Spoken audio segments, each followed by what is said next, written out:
इतर महिन्यामध्ये केलेल्या पुण्यकर्माला तेवढंच पुण्य फल मिळतं, पण या महिन्यामध्ये तेवढंच पुण्यकर्म केलं तर त्याचं अनेक पटींनी, हजारो पटींनी अधिक पुण्य प्राप्त होतं.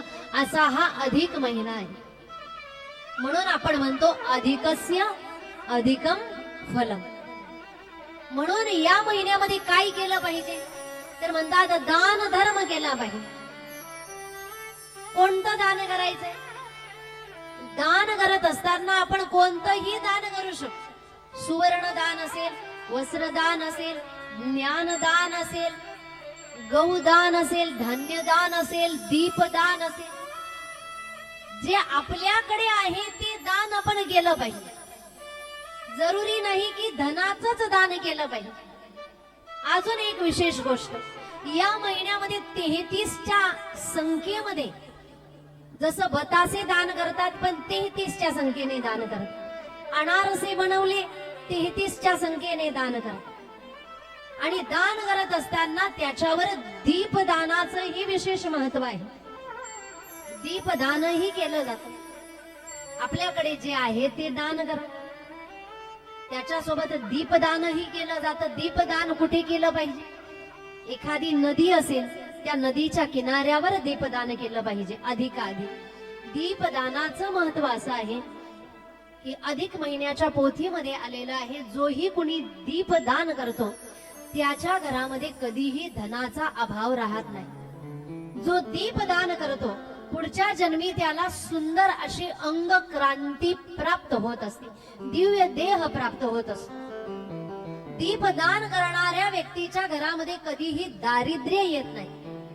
म्हणून एरवी सुद्धा आपण दीपदान करू शकतो. हे दीपदान अधिक महिन्यामध्ये कुठे केलं पाहिजे? नदीच्या किनाऱ्यावर. पवित्र असे वृक्ष जे सांगितलेले आहेत आपल्या हिंदू धर्मामध्ये, वड असेल, पिंपळ असेल, औदुंबर असेल, तुळस असेल, या झाडांजवळ आपण दीपदान केलं पाहिजे. सायंकाळच्या वेळेस दिवा लावला पाहिजे. आपण मंदिरामध्ये दिवा लावला पाहिजे. दीपदानाचंही विशेष महत्व आहे. धान्यदानही करू शकतो, तेही 33च्या संख्येने. आपण 1-1 किलो असेल 33 किलो दान करू शकतो. अधिक ज्याला देण्याची पात्रता असेल ते कितीही प्रमाणामध्ये दान धर्म करू शकतात. पण एक गोष्ट नेहमी लक्षात ठेवा, दान त्याला करा ज्याला अधिक गरज आहे. गीता सांगते दान कुणाला केलं पाहिजे? म्हणतात जो गरजू आहे त्याला सर्वश्रेष्ठ दान म्हटलेलं आहे गीतेमध्ये. देश कालेच पात्रेच तद्दानम सात्विकम स्मृतम. असं म्हणतात की पात्रता बघून जर आपण दान केलं तर त्याला अधिक पुण्य फलाची प्राप्ती होत असते. ज्याच्याकडे वस्त्र नाही ना त्याला वस्त्रदान आहे, त्यांना दान केल्यानंतरही पुण्य मिळेल, हरकत नाही. पण ज्याला नाही त्याला दिल्यानंतर मिळणाऱ्याला, ज्याला मिळतंय त्यालाही आनंद वाटत असतो आणि त्या आनंदाचा आपल्याला बेनिफिट सुद्धा जास्त होईल. आपण म्हणणार आमच्याकडे वस्त्र नाही. मला एक सांगा, इथे बसलेल्या महिला तुमच्याकडे किती साड्या असतील? कुणी निश्चित आकडा सांगू शकतं का? माझ्या सकट कुणीही निश्चित आकडा सांगू शकत नाही की माझ्याकडे एवढ्याच आहे, 30 आहे, 50 आहे, 70 आहे की 80 आहे. आपल्यापैकी कोणी सांगू शकतं का? घरी गेल्यावर मोजल्यानंतर माझ्या सकट आपल्यालाही कळेल किती साड्या आहेत. आणि एक विचार करा, एखाद्या साडीला घालण्यासाठी तिचा नंबर केव्हा येतो? काही साड्या अशा आहेत की 12 वर्ष झाला तरी त्यांचा नंबर लागलेला. काही साड्या अशा आहेत की 2 महिन्यानंतर नंबर लागतो. काही साड्या अशा आहेत की ज्यांचा 2-3 दिवसाआड नंबर लागतो. म्हणजे आपल्याकडे एवढे वस्त्र आहे. अलमारी जवळ गेले आणि कपाट उघडली, पडू नये पण ती कपाट साड्यांची आपल्या अंगावर पडली तर गॅरंटी नाही आपण जगणार. एवढे आपल्याकडे वस्त्र आहे. पण आपल्या मनात कधी आलंय का एखादी साडी घेऊन गरीबाला दान केली पाहिजे? आपल्या घरी आलेल्या पाहुण्यांना आपण सहज साडी देतो, पण ज्यांच्या अंगावर नेहमी फाटकी साडी बघितलेली आहे ना, रस्त्यावरच्या एखाद्या स्त्रीला आपण विचार केलाय का ही साडी आपण देऊन येऊ, आज वेळात वेळ काढू, आपण स्कूटीवर जाऊ आणि पटकन ती साडी देऊन, हा विचार आपण कधीही केलेला नाही. सांगायचं तात्पर्य, हा विचार या महिन्यामध्ये तरी आपल्या मनात आला पाहिजे. वस्त्र अधिक असेल वस्त्रदान करा, धान्य अधिक असेल धान्य दान करा. पात्रता जी आहे आपल्याकडे देण्याची ते आपण दान करण्याचा प्रयत्न करा.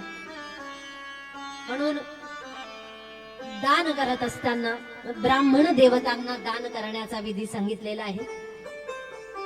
पुण्य कर्म करणाऱ्यांना दान देण्याचा विधी सांगितलेला आहे. गरजू व्यक्तींना दान देण्याचा विधी सांगितलेला आहे. भरपूर ताकद असेल रक्तदान करा. जे आपल्याकडे आहे ते दान करण्याचा प्रयत्न करा. पण काय दान करू नये हेही लक्षात असलं पाहिजे. दान करत असताना लोखंडाची वस्तू कधीही दान करू नका. दान देत असताना उडदाची डाळ कधीही दान करू नका. कधीही, केवळ अधिक महिन्यातच नाही, नेहमी लक्षात ठेवा.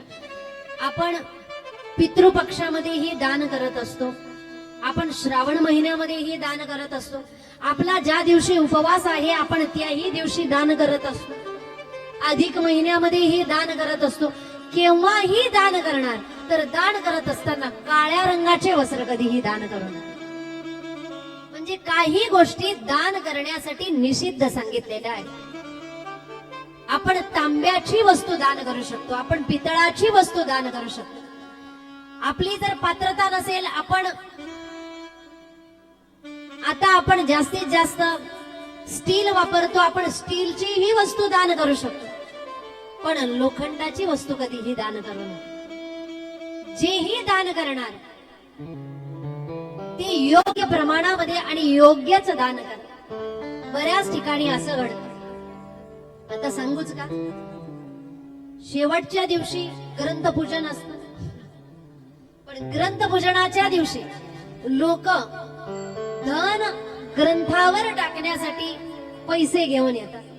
बरेच महाभाग असे पैसे आणतात जी नोट फाटलेली असेल, जी नोट कुठेही चालत नाही, ज्या नोटेला रंग लागलेला असेल.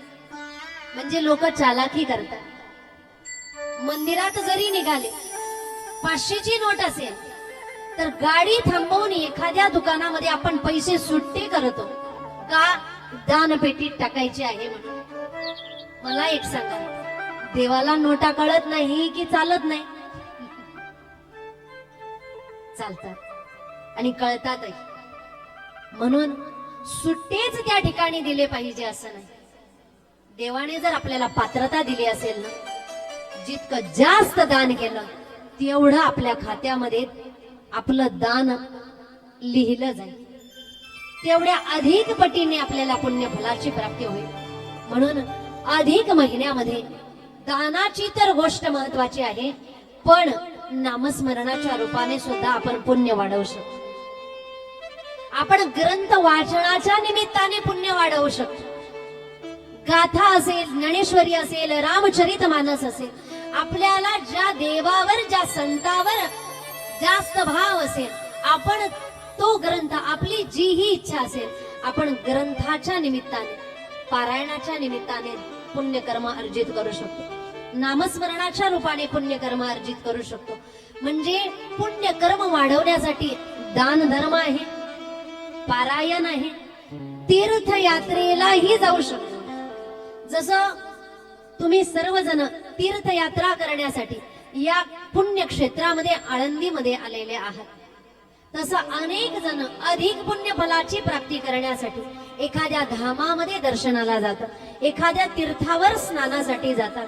या महिन्यामध्ये एखाद्या पवित्र तीर्थावर स्नानासाठी गेले तरी सुद्धा अधिक पुण्यफलाची प्राप्ती होत असते. एखाद्या धामामध्ये जाऊन देवतांचं आणि संतांचं दर्शन केलं तरी सुद्धा अधिक पुण्यफलाची प्राप्ती होऊ शकते.